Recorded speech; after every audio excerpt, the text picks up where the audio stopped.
Once upon a time, there was a small little elf man named Skliffum. Skliffum, he was a small little elf with pointy ears. He was about the size of, well, a teacup.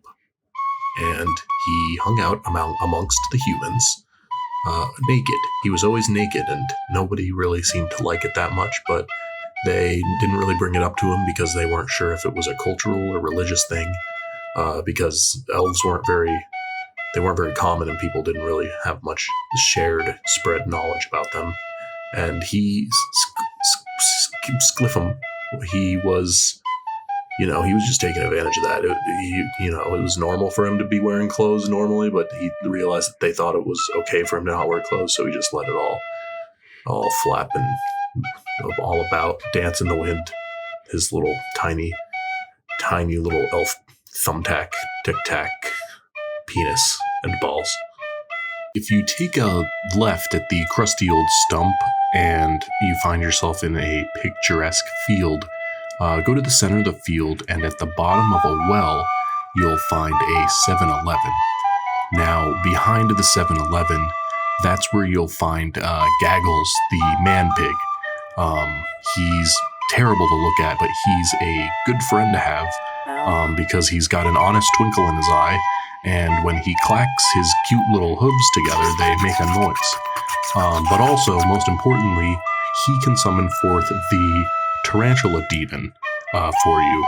So if you love tarantulas, your skin boils off and leaves your bones, and then you lose your physical form altogether, and the tarantula demon will either turn you into a tarantula for you, or he will turn you into one of the stars that make up Pedippoli's belt, the constellation. Hey boys and girls, today we're going to be talking about Paplamore's gillbelly toad. The toads get their name because they were discovered by Vincent Paplamore while he was drinking his morning milk, and they are known for their gillbellies, which it's gill-like flaps that are on their bellies, but we'll talk about that in a second. Paplamore's gillbelly toads, they live in Florida, and they are really good at tic-tac-toe. They'll beat you every time, and they smell really good, believe it or not. But most importantly, they're known for their gill-like slit flaps on their little beer bellies, and they open the flaps and use them to carry around trail mix. A long time ago, there was a small pig boy named Lookat. He was sacrificed to a tarantula demon, but as a reward for his woes, he was transformed into a star in the space. He was a very powerful star, and he had 5 planets in his orbit. There was Zglaf 9, Spluckles 7, Chogus Quantum, and Chimcham. Now, the planet Chimcham was a special place because that's where it was made out of salt, and all the people who lived there were very, very dry, and their skin was hard. And one day, being the kind, loving star that he was, Lookat decided that he was sad about the dry people, and he wanted them to not be dry, and he started to cry benevolent tears, the benevolent tears of an angel. And the tears fell all the way across the vast distance between the sun and the planet, and then when it hit the planet, all the salt dissolved that the planet was made out of, so the planet collapsed, and thousands, millions of people perished. What? As you know, the gluffberry fruit is considered by many scientists to be a miraculous medicinal miracle fruit. And let me tell you, there's 3 reasons why. Number 1, the skin of the fruit. You peel it off and wear it as a wristband, and you get way, way better at tennis. Number 2, the inside fruity flesh part of the fruit.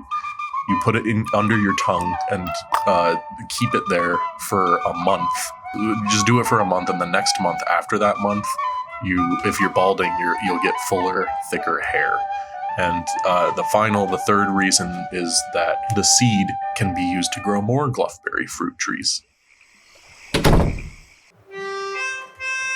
All right, kiddos, I don't got a lot of time today, but you better listen up. There once was a woman who was old and decrepit, whose name was Selena, and they called her that because she lived on the seas and was the oldest sailor alive. She liked to live on the seas because she hated doing taxes, and there was a nice little breeze that was salty that went through her little chin whiskers that just nothing like it. So one day on the big ocean, she saw something that perplexed her. 2 pink ears, bunny ears, coming out of the water that were wet and elusive and caught her eye. So she said to herself, what the heck? And she decided to ask the gods of the sea, hey, guys, there's like a bunny rabbit that's really big as my boat. And they laughed her off and threw paper balls at her because they said that she was dumb and that there was no rabbits in the sea. But she knew what she saw. And so she looked back out at the ocean and she saw a trail of carrots floating in the water, which she followed, and it led to what she believed was the rabbit. Now, the rabbit was not a rabbit. It was a revasilisk, which is a sea serpent that is, it's a predator, and it uses rabbit-like parts that it grows on its face to appear like a rabbit and capture prey. And it has a little carrot hole on its back of its little butt, and it plops carrots out into the water to make you think that the carrots from a rabbit. And so she felt tricked and duped and entered mortal combat.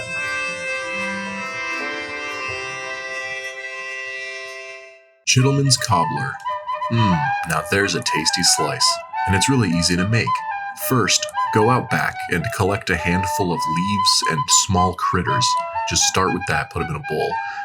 Then you go into the center of town plaza and you shake hands with every passerby and take a little piece of scotch tape and press it on your hand and collect all their bits, put them in there in the bowl too, and add flour. So now you've got like some good goo, and you know how you need to do to finish it off is you enter the dreams of a young boy and you dress up as the devil and you play him a 16-minute concerto on the violin. And so when he grows up and becomes a world-renowned violin player using the song that you showed him in his dream, his mother will cry tears of joy. So collect the tears of joy, add them to your flour, and bam, you've got Duffbo Draggle, the space bovine. They call him a cowboy for obvious reasons, and he rides around the cosmos on his trusty steed. And he likes to sit around the campfire and roast cream puffs, and he sometimes even gets into conflict with the sheriff. There he goes, gonna go commit felony. The star Lookat, destroyer of the planet Chimcham, has become overwhelmed with grief and turned into a black hole. He was born a pig, but now he's witnessed millennia of time, and the sorcery, the summoning of demons, the power to unleash chaos upon the universe shouldn't fall in the hands of mere mortals, no longer. And that's when he sucked on something surprising.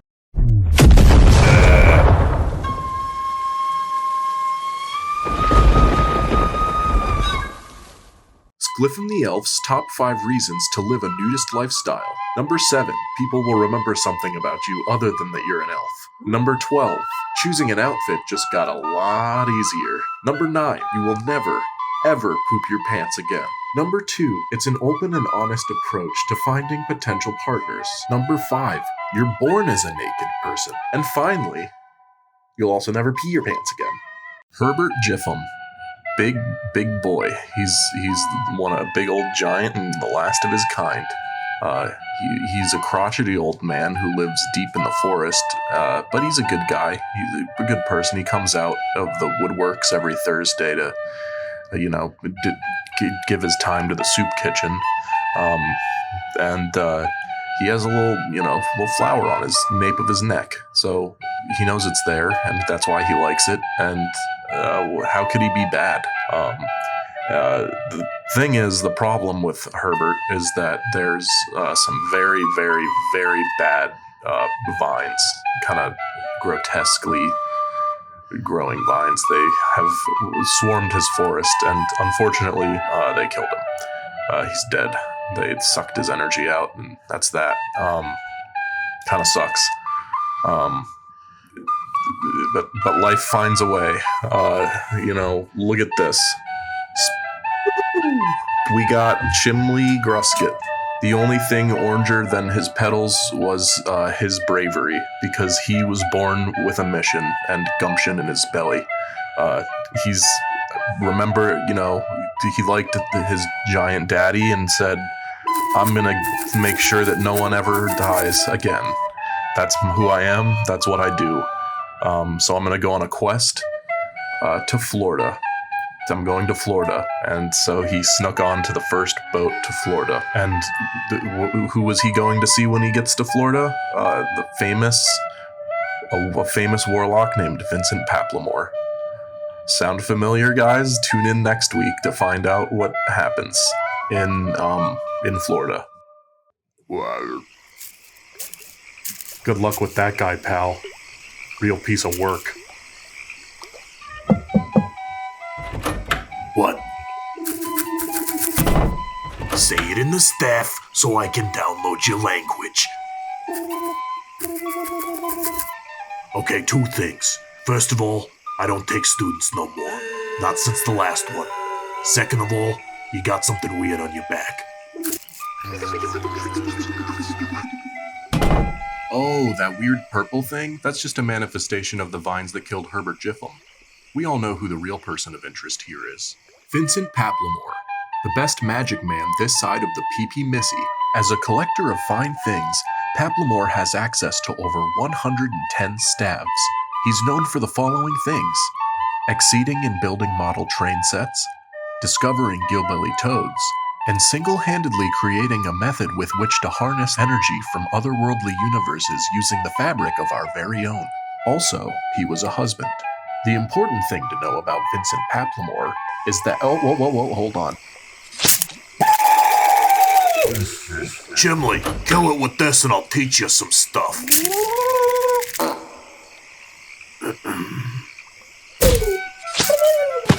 Ouch.